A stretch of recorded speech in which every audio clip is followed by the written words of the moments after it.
Армысыздар, менің құрметті көрермендерім, сіздермен бірге тағы да мен Жансая.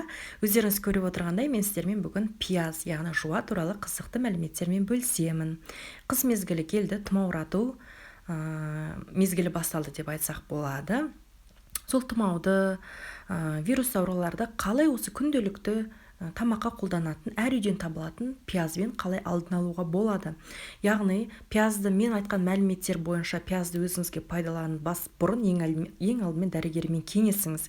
Егер де сізде панкреатит сияқты асқазаныңыздағы қандай да бір аурулар болатын болса, хронический, онда сізге пиязды мүлдем қолдануға болмайды. Егер де бұндай аурулар бойыңыздан табылмаса, онда сізге күнделікті осы пиязды кешкісін өзіңізге қажетті мөлшерде жесеңіз, күні бойы бойыңызға жинаған вирустармен күреседі екенсіз.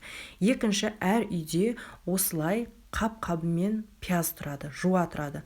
Соны қабығын аршып, тазалап, турап осылай әр бөлмеге қоятын болсақ, яғни 2 күнде бір осылай үйімізге пиязды қоятын болсақ, болмаса үйімізде қандай да бір адам тұмаумен ауырған болса, осы пиязды қоятын болсақ, пияз өзіне бүткіл вирустардың барлығын өзіне жинайды екен.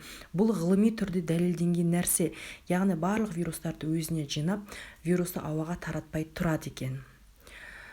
Осылай күнделікті тамаққа қосатын пиязымыздың пайдасын денсаулыққа да пайдаланайық, ауырмайық достар.